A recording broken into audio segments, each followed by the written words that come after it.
Shalom, this is Rabbi Jonathan Ginsburg, Ezra Habanim Now's Township Jewish Congregation, Skokie, Illinois. This video is about Rosh Hashanah, the Holy New Year of the Jewish people. First of all, according to the Bible, it's not the New Year, it's the first day of the 7th month. The New Year, according to the Torah, begins in April, Nisan. But the Talmud says there are 4 New Years in Judaism, and this is one, but the most famous one for the Jewish people today. So what is it? Well, the Bible calls it a Yom HaZikaron, the Day of Remembrance, when God remembers our deeds. It's also called Yom Truah by both the Torah, a day of blowing the ram's horn, and by the rabbis. And it reflects the idea that on this day, it's the beginning of the 10 days of repentance, concluding with Yom Kippur. We begin to search our souls, and God searches our deeds to judge us. There's a solemn but not morbid mood. It's also celebratory because the rabbis said it coincides with the anniversary of the creation of the world. And so we read in the Torah, the first day of Rosh Hashanah, the story of the birth of Isaac, and then the Haftorah is the birth of Samuel the prophet. Both the birth of these important Jews reminds us about the birth of the world.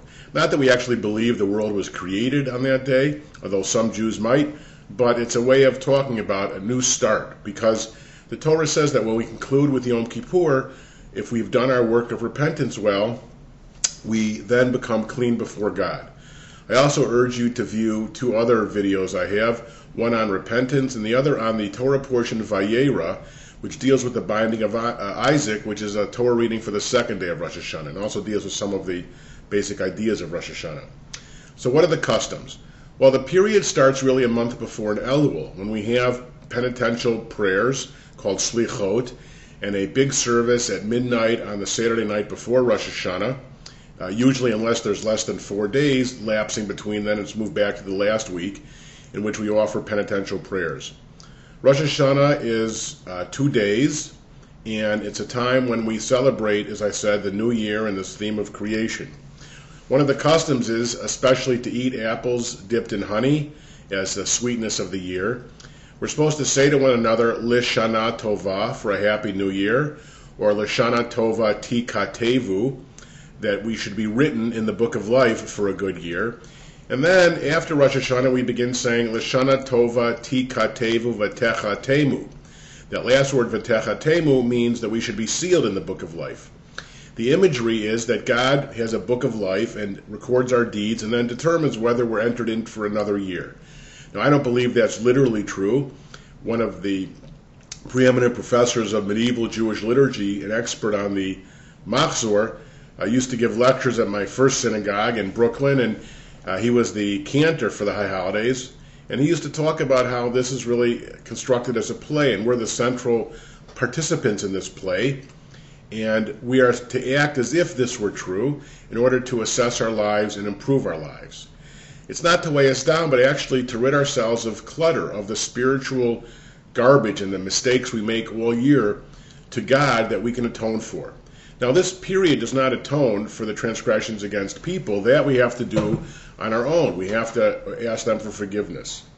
And so we have all of these ideas of both celebration and somber reflection. One of the highlights of the liturgy is, of course, the blowing of the ram's horn, the shofar. There are basically 2 types. There's a shorter version, smaller one that the European Jews use. And wait a second, I'll show you one. Here's an example of the shofar used by the Jews. And let me make there's 3 sounds. I haven't practiced, so I hope I'll do it okay. The first one is 9 brief staccato. Called Trua. Then there's 3 middle-sized notes called Shivarim. And then there's a long one called Tekiah. And then there's a really long one called Tekiah Gedola, the great Tekiah that you do at the end. And that is to wake us up. Now, there's many reasons given by Maimonides and Saadia Gaon about why we blow the shofar, but my favorite is Maimonides saying, basically, wake up from your spiritual slumber and realize that God is the sovereign of the universe and you're being judged. And if you've ever doubt that, then watch the eyes of little children when they heard the shofar blown. There's over 100 notes total blown on Rosh Hashanah, except if it's Shabbat, we don't blow the shofar. Maybe Reform Jews do, but traditional Jews don't. And then on Yom Kippur, at the very end, there's a set culminating in the Tekiah Gedolah. But I'll do a different video on Yom Kippur. So that's a lot of the basic ideas. You'll see the clergy often wearing white gowns. In some more traditional synagogues, other Jews will wear white kittles, they're called, to reflect the issue of purity. And again, it's a somber period of self-reflection, but also celebratory. People are hugging and kissing, and it's the time when most Jews come to synagogue besides Yom Kippur.